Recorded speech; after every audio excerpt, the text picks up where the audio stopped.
Good morning, everyone. Welcome to the Peel Police Services Board meeting, Friday, May 31st, 2024 at, 10:08.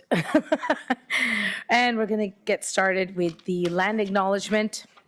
We'd like to begin by acknowledging the land on which we gather and which region of Peel operates is a part of the treaty lands and territory of the Mississaugas of the Credit. For thousands of years, Indigenous peoples inhabited and cared for this land and continue to do so today. In particular, we acknowledge the territory of the Anishinaabeg, Huron-Wendat, Haudenosaunee, and Ojibwe Chippewa peoples, the land that is home to the Métis, and most recently, the territories of the Mississaugas of the Credit First Nation, who are direct descendants of the Mississaugas of the Credit. We are grateful to have the opportunity to work on this land, and by doing so, we give our respect to its first inhabitants. We'd like to begin with the Ontario Provincial Police Section 10 update, roll call and present. Declarations of conflict of interest, seeing none.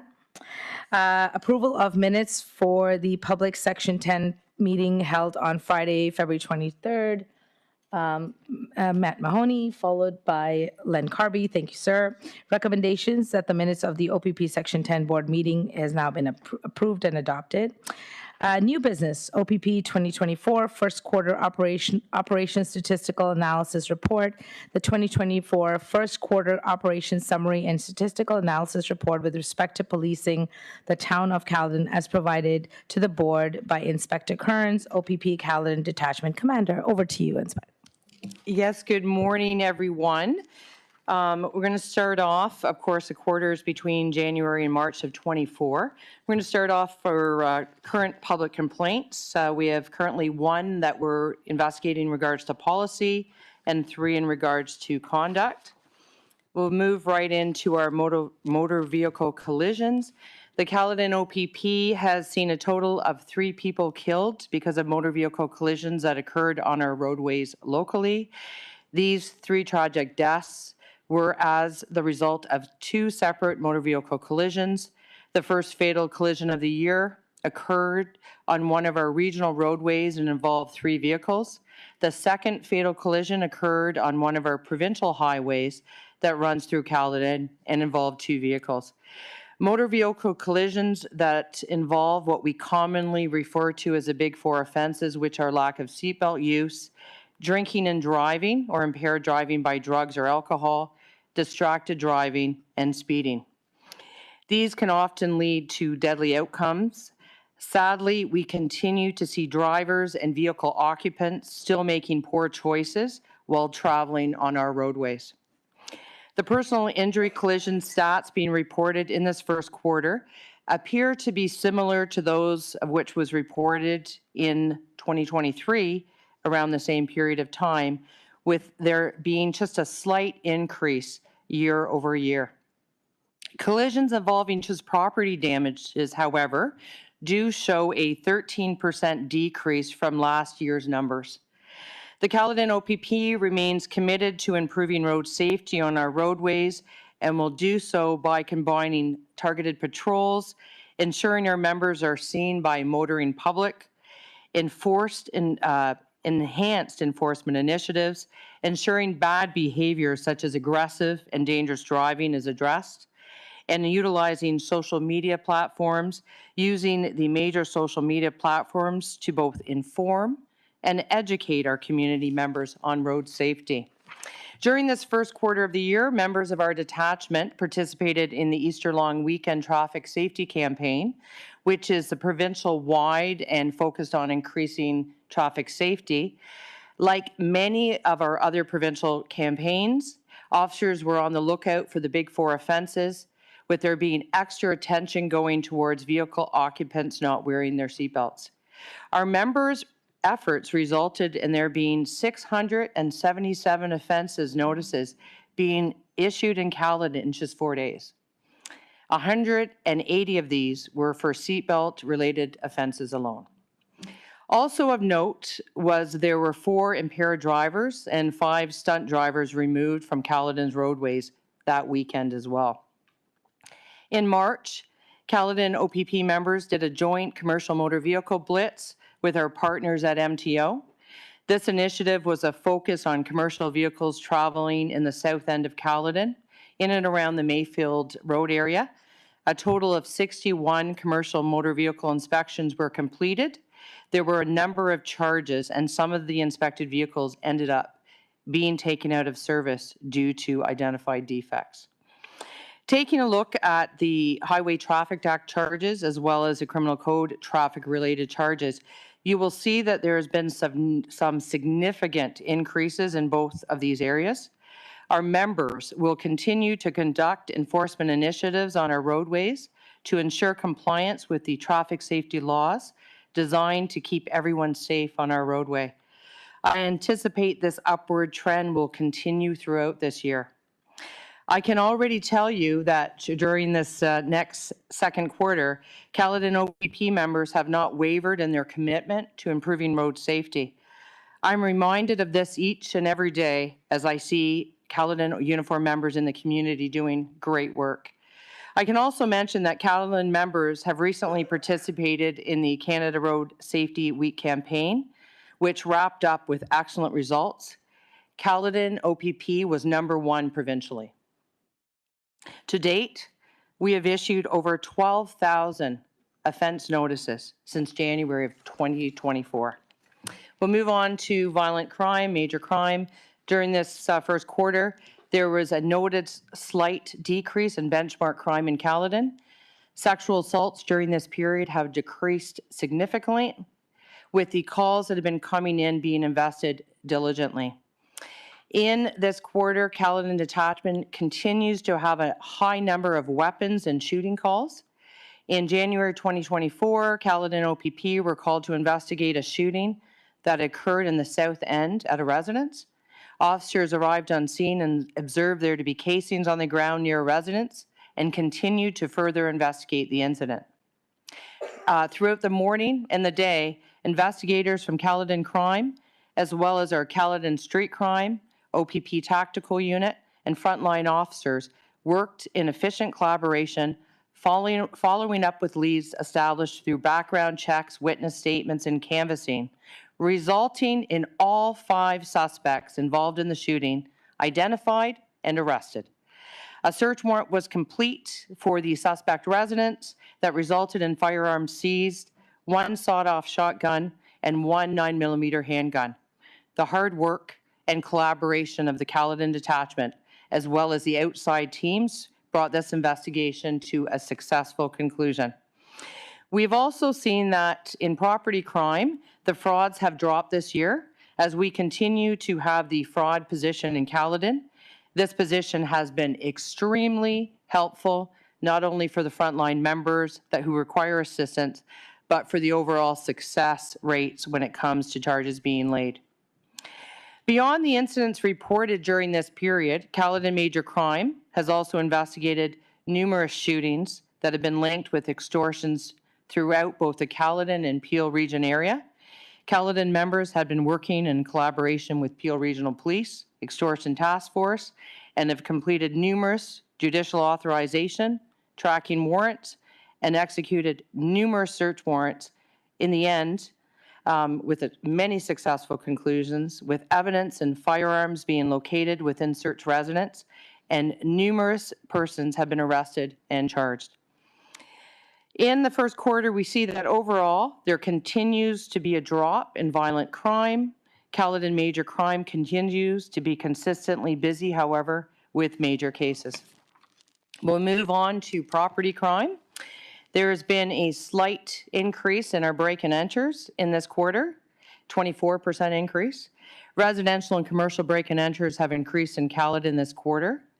They've been increasing, however, as we see also in the Greater Toronto Area.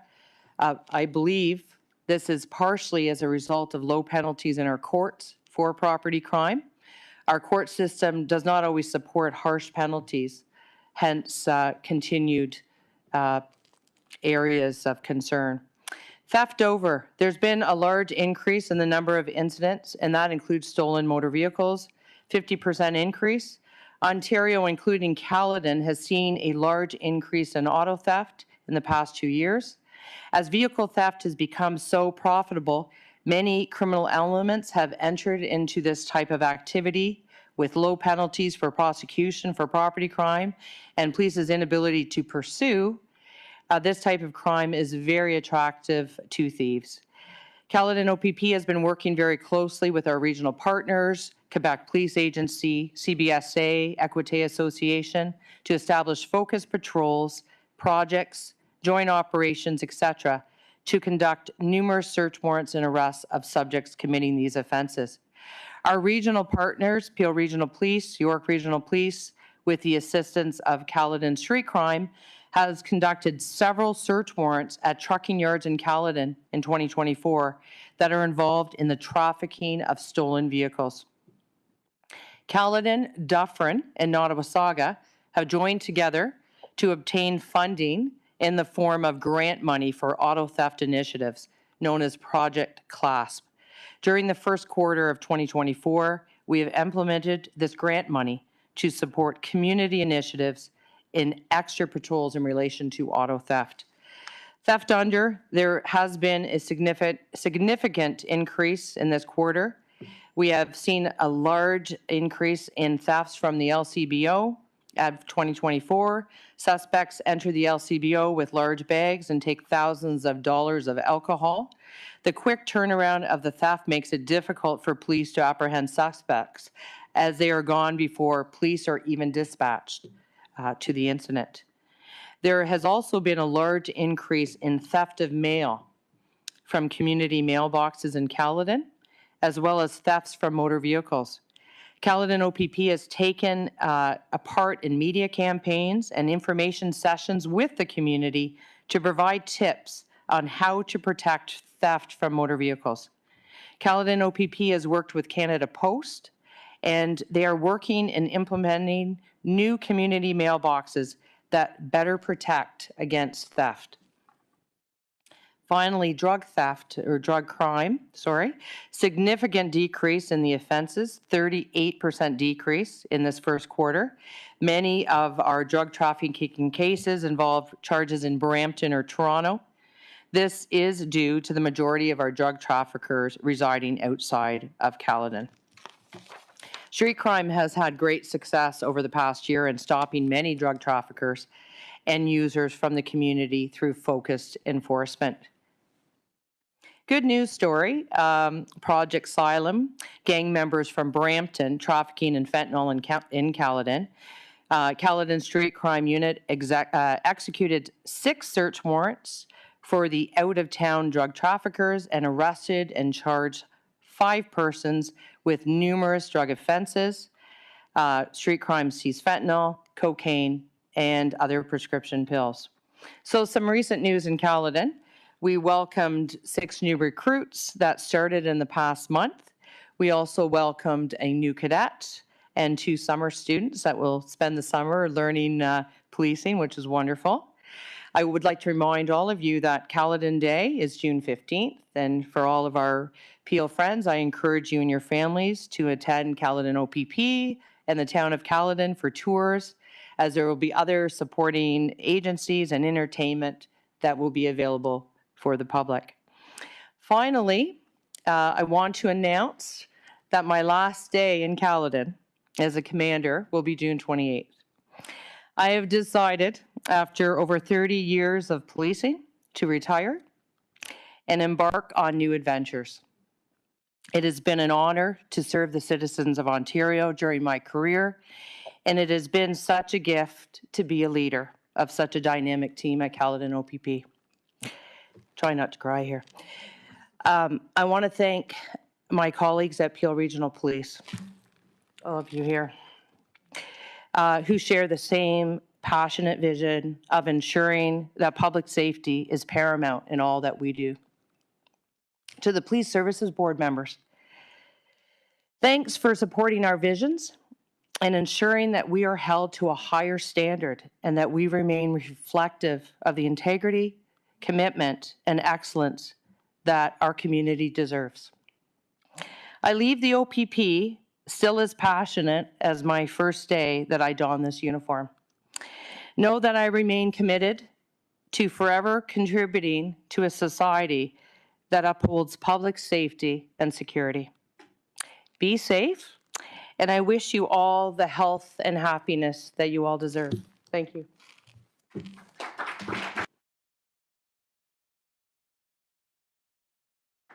Any questions? So first of all, congratulations on your retirement. But Sally, I feel like we haven't spent enough time with you, and but you've made a real impact in the time that you've been here. So congratulations, and we wish you all the best. I see a few questions, so I'm going to turn them over first. Mr. Boughton?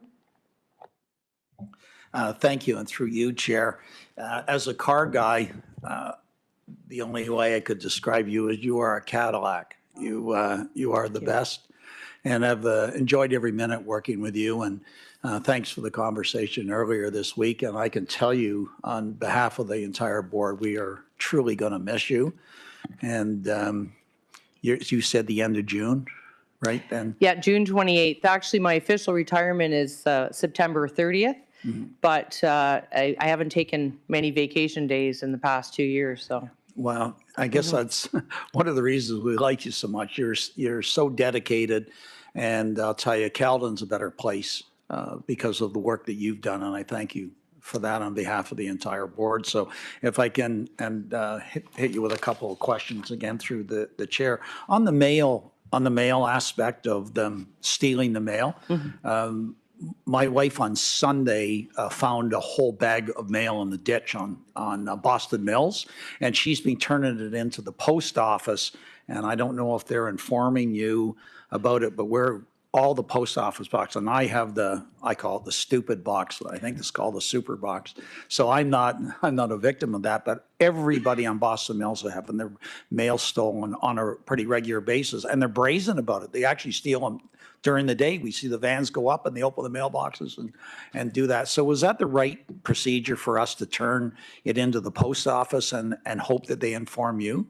No, I would prefer that you call us. Okay. In regards to this, just so that we, if there's any evidence that we can gather as a result of that. Yeah. That would be great. Contact us, and then we, with our street crime unit, will ensure that the post office, they're working in collaboration with each other, is notified. Okay, and the danger of the mail is real simple, and some of that we looked at, you've got a name, you've got an address. When it's from CRA, then they've got the social insurance number, a quick phone call, they got the phone number, they do that, next thing you know, these people are all subjected to frauds, and so it's terrible what they're doing. But we have people on our street who are moving over the super boxes from the box at the end of the driveway. So there's a lot of it going on. But thank you for your work on that. On the truck blitz, you did a truck blitz when? We did it, actually, was it the end of April, I believe? End of April. Okay. And it was with MTO and our traffic units, and great success, like amazing success. The only thing that hindered us that day was the rain. Yeah. And, but as you know, being in the trucking industry, it's quite an extensive check, and our officers are under these vehicles, and so they did amazing for the weather, and 61 vehicles checked. And what was the percentage that had defects? Was it in the high 30s? Oh, I would say higher than that. Even higher than that? Higher than that, yes. And I say this through the chair, being in the industry for a long time, the numbers have traditionally been in the high 30s and 40s, and one of the issues is the aggregate. The aggregate industry has an incredibly bad record, and of course in Caledon you have so many aggregate carriers that are up and down 10, and the fatalities that we've had, the trucks that have been involved in these accidents, and a truck that's at full weight and with bad brakes. It's we're going to have more and more tragedies unless we get these people off the road. So I commend you and your team for doing that. And the last thing I would say is on the clearance rate on property crime at 10%, and having been a victim of it myself some years ago, I know that you have bigger fish to fry. That's the biggest problem. And when it happened at my place, it was $25,000 worth of appliances, and the OPP's reaction was, "Do you have insurance? Here's your claim," and then it goes on. And I know you've got other things to do, but it's disheartening as a resident to see a 10% clearance, and because it's a victimless crime, right? Well, you know, it's interesting. I was at a meeting yesterday and we discussed the whole victimless crime. And I say it isn't victimless because we all pay the penalties in our insurance money, all of us do. But I think the big focus here is more assistance in the courts. Yes. They are strapped, and of course, like you said, when people are injured or killed as a result of a crime, that does take priority in the court system. Sometimes property crimes not as much. So if anything, I think all of us need to advocate to more, for further support in our court system so that they can handle the load that all of us in doing great work are providing them. Okay, well, we have a champion on this board on the justice system and the problems that we have as a service, arresting the bad guys and then not putting them away and letting them out to offend again. So thank you, Chair, for that. Commander, thank you so much again for your service. We love you and wish you all success, and please stay in touch. Thank you so much. Thank you, Mr. Boughton. Next, we have Mr. Atia. First of all, again, congratulations and very happy for you. Thank you. Just some quick questions. On the page related to motor vehicle collisions, at the bottom it says data utilizes SQL online application reporting system. So is this a software available to the residents of Caledon? No, it is not software that's available to the residents. It's an internal system. It's an internal system, I yes. see. And this data that comes to the board quarterly, is this data available somehow to the residents on a regular basis? Does the OPP publish this online, or? We don't publish it online, but as you know that this meeting is live. Right. I also present to the town of Caledon. And of course, everybody's welcome, and that too is live and it's taped. People can watch afterwards. And we're also very open in our dialogue. Actually, I just did a meeting this week at the South End in Southfields, where it was a sort of a town hall and people were able to come and talk to me personally about traffic safety. And the town of Caledon already also had traffic calming strategies that they were going to implement. So definitely our office is very open to anyone that wants to discuss that. And I always say to the public that they are as responsible as we are for traffic safety, because we all drive vehicles. So how you drive is part of the solution as well.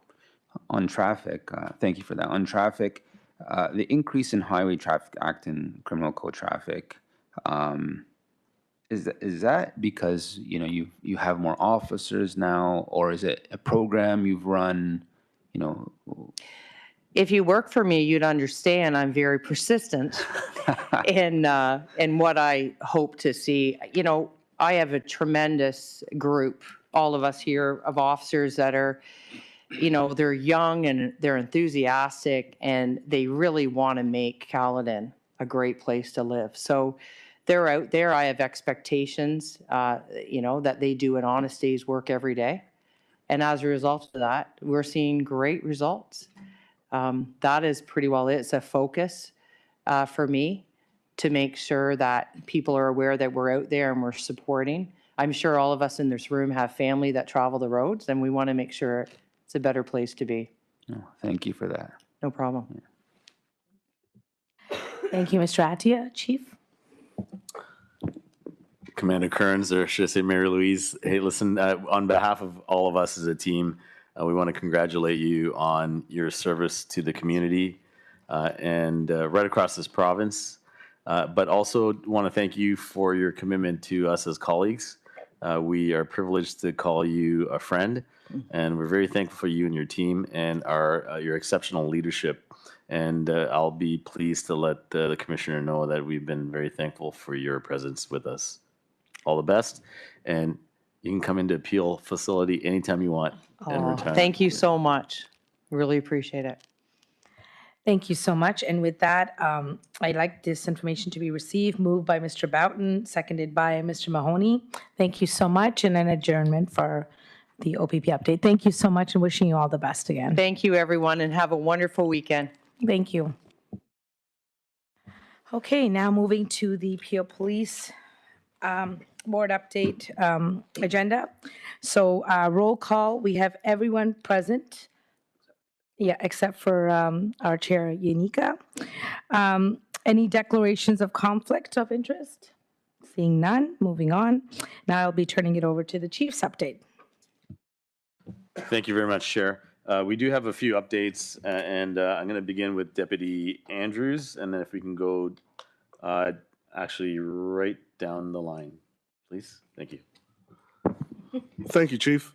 I have two operational updates, but before I move to those operational updates, I'd just like to pin for the board the South Asian Community Engagement Project has come to fruition.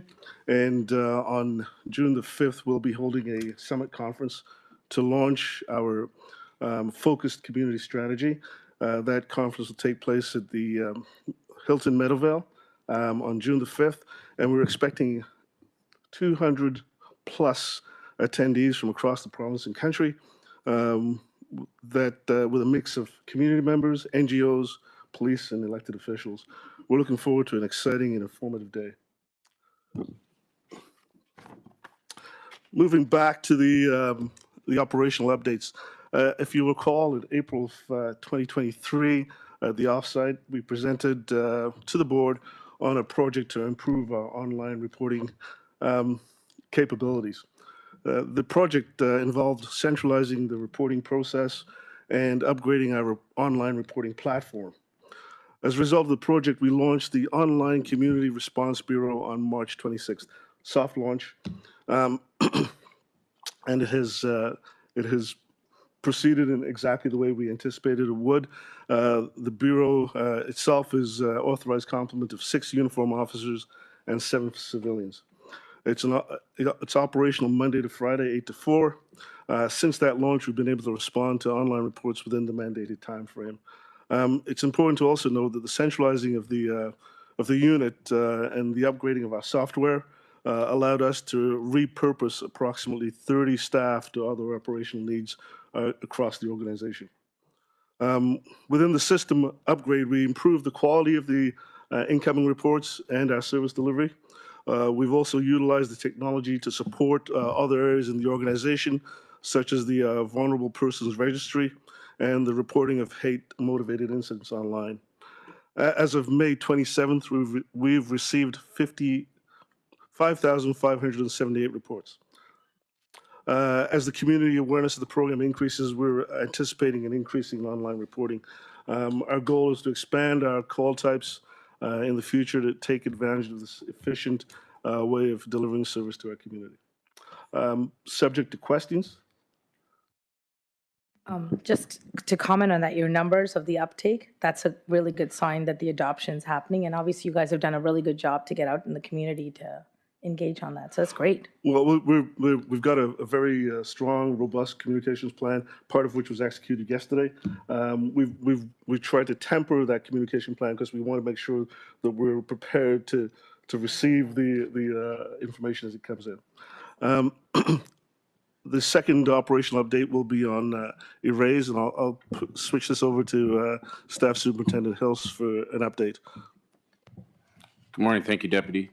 And through the chair, I'm proud to provide an update on our Erase program. Eliminating racing activity on our streets everywhere is a program that provides targeted enforcement and education to address illegal street racing throughout the GTA. The following stats are from our joint force operation that is named Project Off-Ramp, which is part of Erase that will run through May and June. To date, we have laid 134 provincial offense notices, 47 stunt driving charges, 40 vehicles have been seized, and 33 arrests have commenced since the beginning. The total hours of officer enforcement in May alone is 1,090. To speak to the yearly stats of just Peel Regional Police commitment to Erase, we have laid over 780 stunt driving charges and 1,012 in relation to Project Noisemaker. So subject to any questions, that's all I have for today.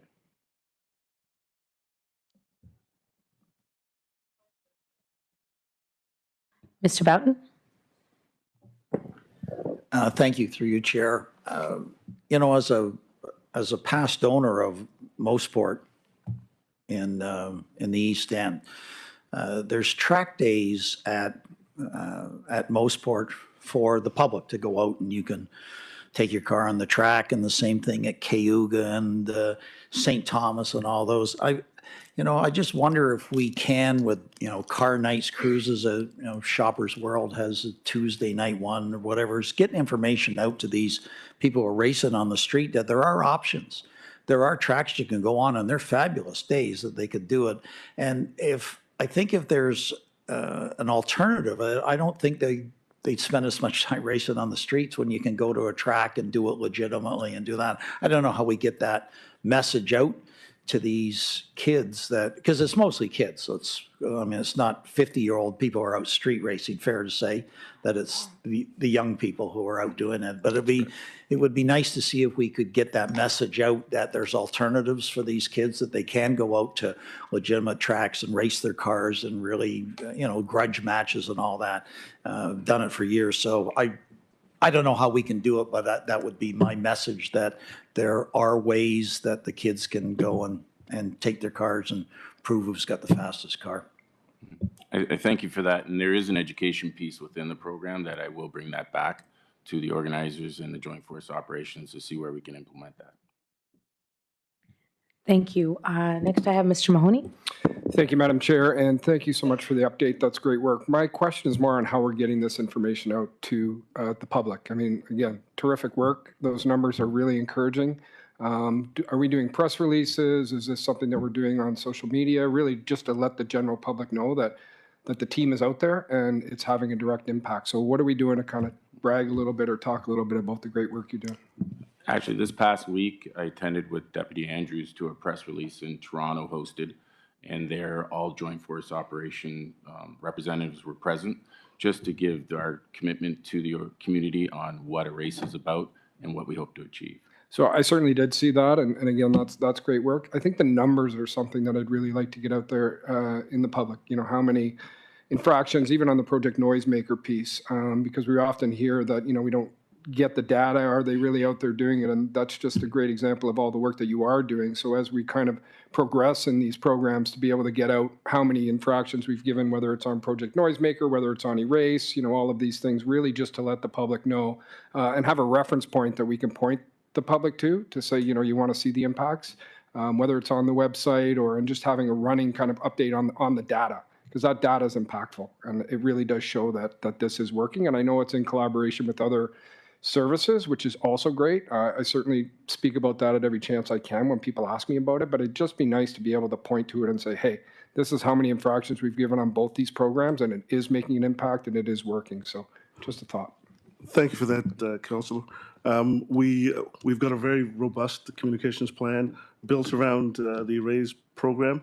As a matter of fact, part of that communication plan, we attended a town hall that was put on by the City of Brampton, where we spoke about the numbers and the impact. And we continue with our corporate communications team we'll be pushing out on a regular cadence communication that outlines the number of charges, and both in the Erase and portion and on Project Noisemaker as we go forward.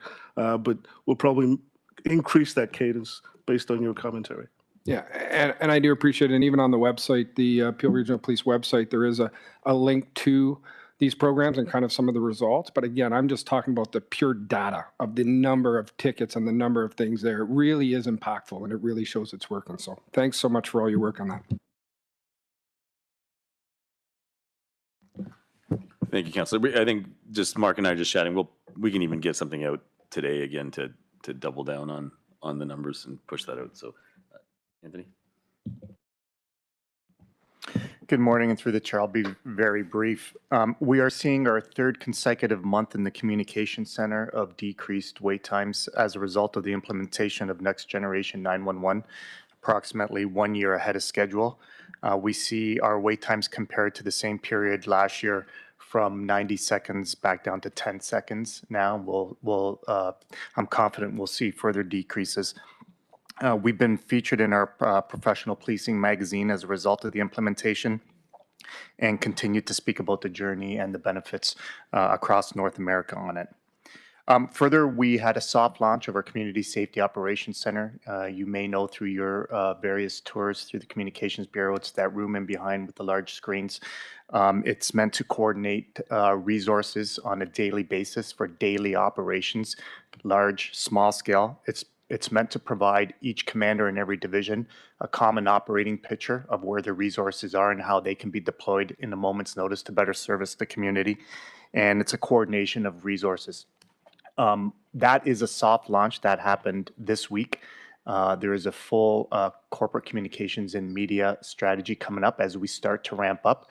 Quite frankly, we're working out the kinks over the next couple of days, and we'll be able to provide the community more information on that.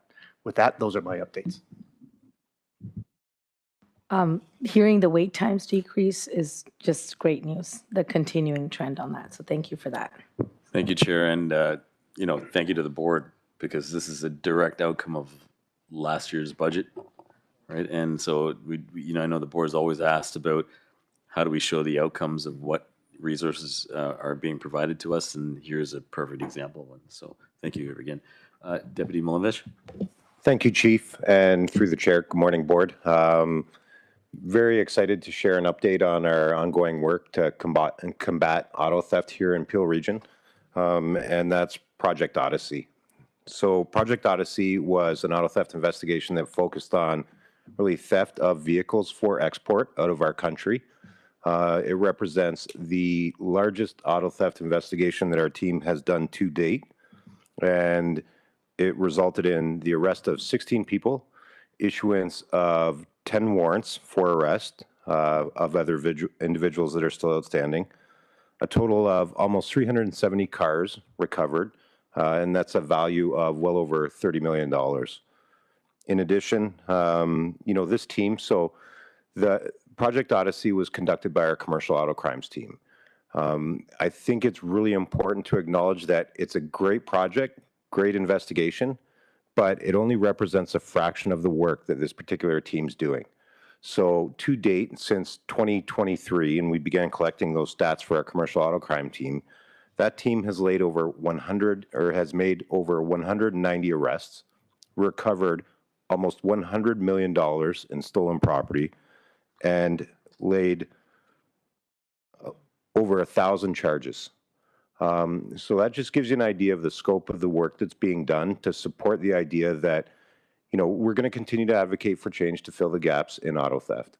But while we do that, we're going to make Peel an incredibly uncomfortable place for people to come and steal cars or profit from our community by stealing cars. And there's more to come, more enforcement to come. So thank you for that. Thank you, Nick. I have. Sorry. Patrick Brown? Needless to say, I think we've all echoed this, but phenomenal work by Chief Nish and Deputy Chief Milovich. You've become the world's, or the Canada's, leading auto theft export, and I think the work has been extraordinary. Obviously, those numbers you shared on release are concerning. When you have the police put so much effort, time, money, resources into investigations, it's disheartening to see individuals released at that rate. And so just to revisit that number, there was 16 that were arrested, 10 additional arrest warrants, and 14 were released at the time of their arrest, were already released on bail for auto theft related offenses. 14 of the 26. That is correct. Yeah. That's an ugly number. And I understand from a conversation with you that those arrested for the second time, many of them have already been now released for a third time. How many of the individuals arrested recently have now been released again? I believe 7 or 8. So almost all those that we held for bail have been released again. in that project. Yeah, and so when we do our advocacy, and this board wrote a letter to the federal justice minister, they this really speaks to the importance of that. We can't be a revolving door, and so the response when I met with the Minister of Justice was, tell us what to change, be specific. And the response was also from them, if the Crown disagrees with the release, they can appeal it. What would you say to that response we're getting federally? The Crown, if they disagree with the release specific to bail, can ask for a review. But those reviews are based on legislation. So, from their perspective, they have to, their review would be requested if there's a concern that a decision has been made in error of the law that exists or the case law that exists. The reality is those laws are established federally. That's legislation. So they're restricted in what they can contest from a bail perspective. And the ability to change that really exists with the legislation, i.e. the criminal code and, the case law that interprets that legislation. It doesn't exist with the Crown. I'll go one step further, Your Worship, and say that the application of what's possible by law is actually the issue. If we're dealing with remediating a decision through an appeal, it's like the toothpaste is already out of the tube, right? So, I think encouraging our systems leaders to more apply different decision making. It's not just the theft of a vehicle. You've said it yourself. It's funding guns, drugs, everything else, right? It shouldn't be seen as a property crime only in the context, the way that Nick's team has presented it before the courts. If 8 of them were presented for bail, it's because the officers believed that there was, and the Crown believed that there were conditions to keep them in custody. There's a decision after that that's being made that is not being seen the same way. That is actually really where the focus should be on. So on that note, when they sort of push us for specifics, and this is good that the fact that they sort of push back, because at least I think they view that Peel Police can come up with some of the answers. They did the reform for guns and drugs on bail reform, but are we seeing, when it comes to guns and drugs, individuals, since the changes being released just as readily? Unfortunately, we are. Yeah. And it's a little bit early to see the effects of those things, but the reality is the majority of bail hearings that are conducted for firearms here in Peel result in the release of the accused. So on that note, simply asking for the same provisions for the changes that were done for guns and drugs wouldn't necessarily solve it. I think it sounds like we need a strengthening that goes further than what was even explored there. And so I don't know if it's something that we can, knowing that his response to our letter was, what can we change? And he is a GTA minister. He is someone who attended our auto theft summit. I think we've got a good rapport with the minister. If his response back to us is, tell us what change would be required for these individuals not to be a revolving door, I would sort of maybe, I'm not sure if it's via motion, but just, or maybe it's not even our place to, but specifically, what would you change so we can take that and almost spoon feed it to the minister saying, you want to solve this, here's how you do it. I just sort of feel that it's a ball going back and forth where they're saying the Crown can do it or the existing code can do it, where it's not happening. They're being released. I don't even want to talk about Project 24 Carat and how embarrassing it was to see everyone released so quickly for that extraordinary investigation. And so maybe just defer to, maybe look to Rob. What are we allowed to suggest? Is it beyond our mandate to make any specific suggestions? That's a great question. I mean, legislatively, there's nothing in the act that would prevent the board from making suggestions to the federal government.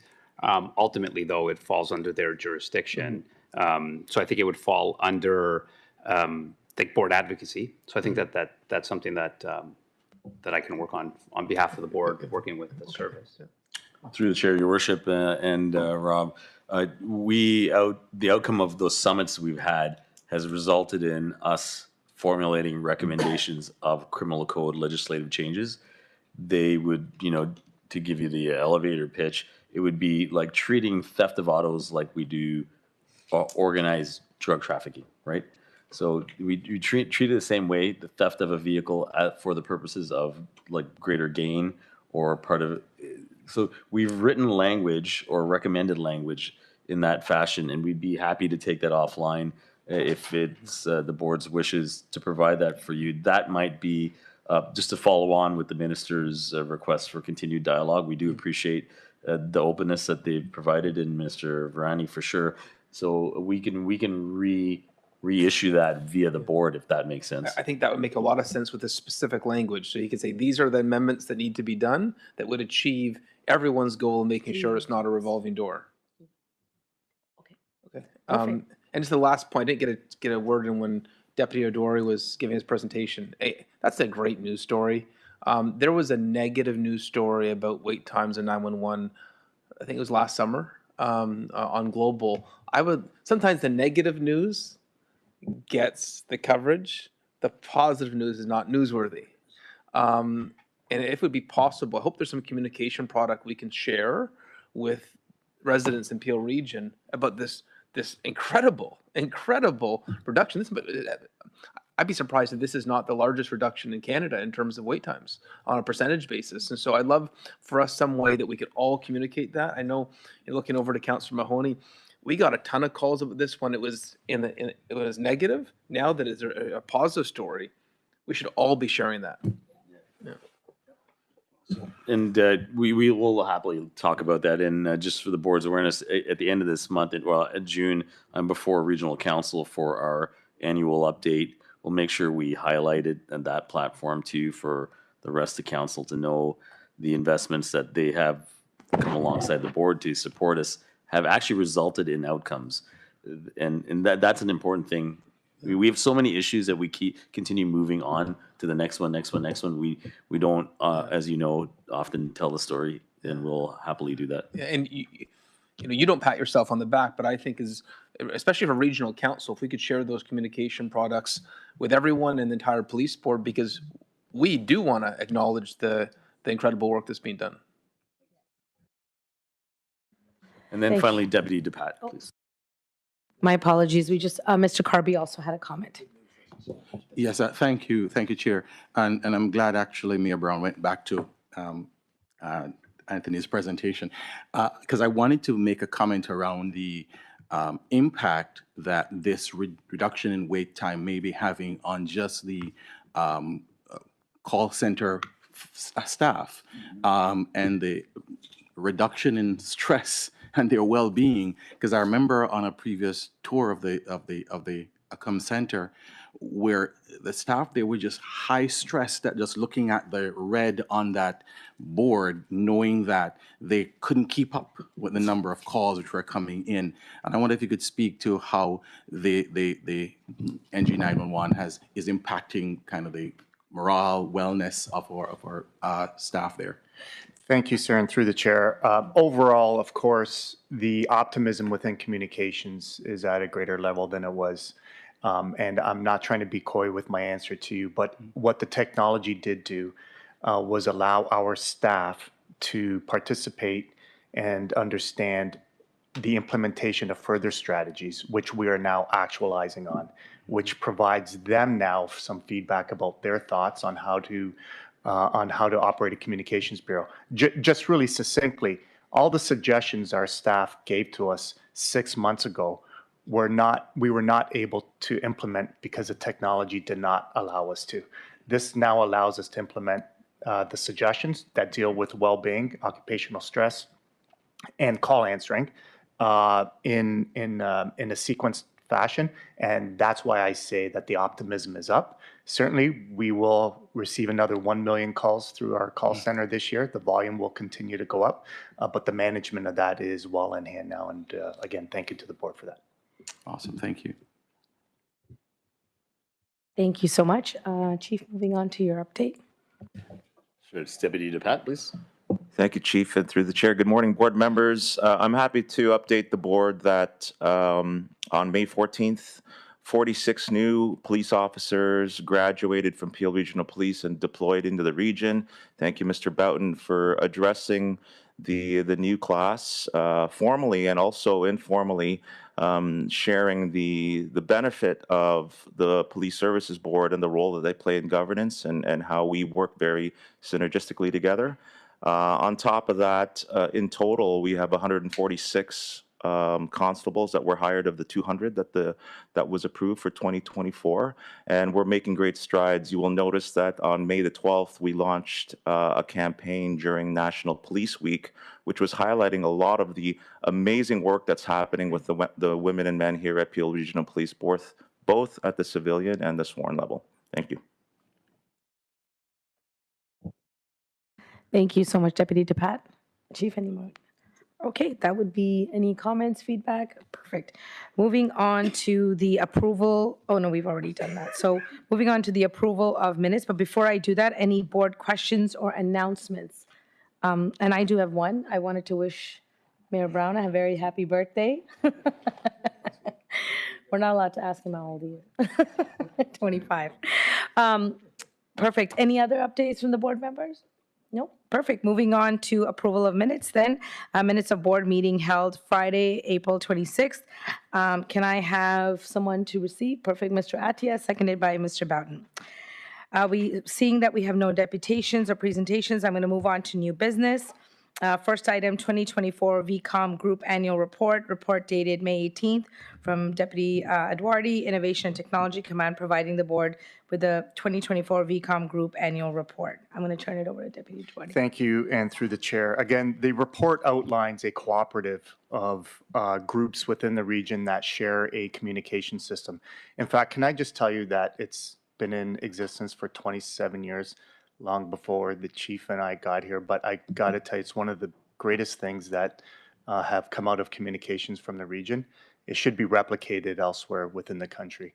And what that has served to done is collaborate and continue to foster cooperation amongst several users and share costs, which are driving down costs, believe it or not, year over year, where we see them in terms of cooperation of the use of radios. What I did want to highlight to you in this report, though, is since we have arrived here, we've expanded it to the use of data communications. And I keep telling our community this, and certainly the chief and the board, data communications today is as important as voice communications for our folks to be able to respond to calls for service, certainly as we respond in a more in a better fashion to situations that are presented to us. And so that VCOM report outlines that we've built our own data network here. And you will see in one of the paragraphs of the VCOM report that just on the ALPR, the automated license plate recognition reader that was fully funded by the province, we put through about 7 terabytes per month through data. If you were to pay for that through a data plan, that's a lot of money. And we put through that data for free right now through the building of that network. And that's probably a cost avoidance of $500,000 per year. But more importantly, it's a network built for us. It's always available. As Deputy Andrew says, when he relates to sports, the best reliability is availability, and that certainly applies here as well in terms of VCOM. So I offer you the information within the report to accept it as information, to forward it to Regional Council, and also to the fire coordination for information. Thank you. Seeing as no questions, I would like to get the information received and forwarded to the Regional Council and also the Regional Fire Coordinator, Mr. Carby, seconded by Mr. Mahoney. Thank you so much. Moving on to item 5, prisoner meal procurement, report dated April 24th from Deputy Edwardi, Innovation Technology Command, providing the board with a request to enter into direct negotiation with Compass Group Canada for the supply and delivery of prisoner meals at Davis Court. Turning it over to Deputy Edwardi. Thank you. We patrol and we operate prisoners in the busiest courthouse in Canada. And that comes with some risk to the organization. Part of that risk is being able to feed detainees while in our care and control on behalf of the ministry who provides us that infrastructure. We have for 15 years used the agency that you can see in the report. However, during COVID period, due to the shutdown, we went to some alternative measures which proved very unsuccessful for us in terms of staff efficiency, having staff have to go out to get some meals, dietary restrictions, and most of all, the fluctuations that can happen on a day-to-day. We can fluctuate by over 50% on detainees, and the increase is really the problem. The reason for the sole procurement here is that this organization is located specifically within the courthouse to provide the services we need on a real-time basis. And we have been using them just for that. The reason the report is before you is we want to expand the contract to over 5 years so that we can have a consistent approach to meal requirements for our prisoners and our staff. And with that, I offer you the report for it. Thank you. Thank you so much. The PSB, the recommendation that PSB approve the award of a directly negotiated contract with Compass Group Canada, which is currently under contract with Brookfield Global Integrated Solutions Group on behalf of the Infrastructure Ontario for the supply and delivery of prisoners' meals at Davis Courthouse. Can I get someone to, Mr. Atia, followed by Mr. Bowden, seconded. Thank you so much. Moving on to item 6, 2023 Peel Police Service Board Annual Report. Report dated May 6th from Associate Deputy Chief Charles Payette, Strategic and Executive Services, providing the board with the 2023 Peel Police Services Board Annual Report. I'm going to turn it over to the Chief and Associate Deputy Chief Payette. Thank you. Before I hand it to Charles, you know, if you've heard me speak, I often say that the past is not supposed to be a place of residence, just a place of reference. Because we're always moving forward. But I think it's a valuable, even though it's required under the Act for us to post our annual report, it's an opportunity for us to tombstone activities in the last calendar year. And so I know I'll just hand it over to Charles, but we don't want to just skim over it because there's a lot of work put by the team. And I know performance metrics and how we are aligning to our strategic plan is extremely important. So these reports are a real strong artifact as we transition in the new calendar year. So Charles, please. Thank you, Chief. Through you, Chair. Good morning, everyone. As mandated by the Section 41 of the Community Safety and Policing Act, the Police Services Board is required to publish the annual report. And as you know, on June 27, the board and the chief will be presenting the annual report to the Regional Council. I would use that opportunity to clarify that in the annual report, a lot of the statistics that Councillor you mentioned, they are published in the annual report. It is not just about the statistic of the police service, but all the accomplishments that have been delivered on by the different units and different commands. In 2022, the police services, after the discussion with the board, we moved from a new format that is online. I'm not sure if we can bring the link. That transition allowed the annual report to be translated in over 100 languages for a community to access the information. We made it more accessible and easy to navigate for the different communities of our region to get a sense of what is happening at Peel and the great work that is being done by the different units. The last annual report was also the last report completed under the Police Services Act of 1990, and also the last annual report that was aligned with the 2020-2023 strategic plan of the Police Services Board. Just before we go over some of the initiatives and the statistics, we have significant communication material that will highlight a lot of these initiatives, and not only the work that has been done, but the before and the after. So we will really focus on not only the outputs in terms of numbers, but what are the outcomes of these initiatives and how everything is tied together and impact the community. So I'm going to turn it over to Manager Sheila Doyle from our Corporate Planning and Research to go over the highlights of the report. Perfect. Thank you. And thank you for the opportunity to share the report with you. Bonnie Slowinski is with us today as well as the supervisor in corporate planning. It's her team that pulls a lot of this information together and then works with the corporate communication team to put the report together and show it in a way that is easy for people to access. Are you able to just scroll down a tiny little bit? Just so that I can help highlight how you find. So you'll see in there, all the information there is set in a way to address our 2020 to 2023 strategic plan. This is, as Mr. Payette had said, the final year update on the success that we had during this project.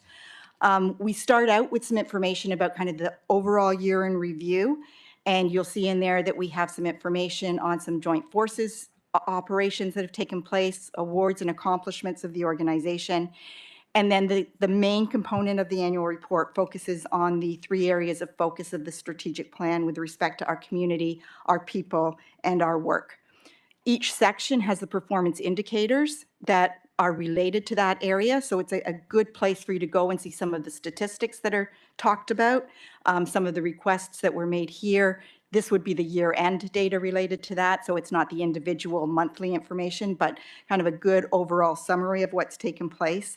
And then within there, we also do a lot of narratives about information that's being shared throughout the year. Highlights in the report this year focus on our Safe Center response team and supporting victims of intimate partner violence. There's information about the Auto Theft Summit and the 3 priorities that have been identified and that are currently being worked on. Information about the South Asian community, partnerships and relationships, the work that was done throughout the year on that will lead to the framework that will be presented next week. So it's a good bit of a background information for that. There's information about our equal opportunity requirements. Previously, I think a lot of that information was presented in a separate report, but we've made sure it's now included within the annual report. There's information on wellness, the computer-aided dispatch software system that talks about connectivity between dispatchers and field personnel that ties into some of the information Deputy Chief O'Doherty was talking about. We have results from our residential and business community survey and information on the Human Rights Use of Force project. So that's just a few of the things that are in there, but it's a good opportunity for people to get more familiar with the work that's being done. And then the final section of the report focuses on by the numbers. So again, this provides information on the regional crime statistics that we had for the year, rates per 100,000, and you can see in there that there was last year an increase in crimes against person and crimes against property. We also, throughout the report, have the information on calls to communication, again, highlighting all the increases last year with that, but then giving us some information to help us, and we'll be able to report next year on some of the implementation that has helped us to improve some information. We talked already about the equal opportunity data that is in there under our people and provides some information that shows we are trying to be more reflective of the community and the progress that we're making. And then there's additional information on kind of general crimes, criminal offenses that take place and the rate per 100,000 and what has increased. As we all know, auto theft is one of the big ones that we saw a huge increase in for the year. Shoplifting, frauds, robberies all showed some increases. In general, that's the information that's in there. It's a very detailed report, and when we go to the board or to regional council on June 27th, after that, the report will be available publicly. And as Mr. Payette said, the accessibility of it meets AODA guidelines and has translatability. So I think there's a lot of the public, as we talked about, can access a lot of different information in there. So thank you. Thank you, Sheila. In addition to the accessibility of the annual report, right after the presentation to council, all elected officials of the region will receive the package, including one-pagers with all the statistics of Peel Police. We also include all our community partners. Everyone will receive a copy of it. We also have social media contents that will be released to identify the main initiatives, the results, and the data that we will be releasing publicly. Thank you so much. I do see Mr. Atia. Questions? Thank you very much. Of course, this is a very important annual report because the first strategic plan of this board for many of us was this one, the 2020 to 2023. And it started with our new chief when we did it. And we've done a lot of work. The chief and his team have done a lot of work in the strategic plan. Like there's a lot of success, a lot of changes to speak about and to share with our community.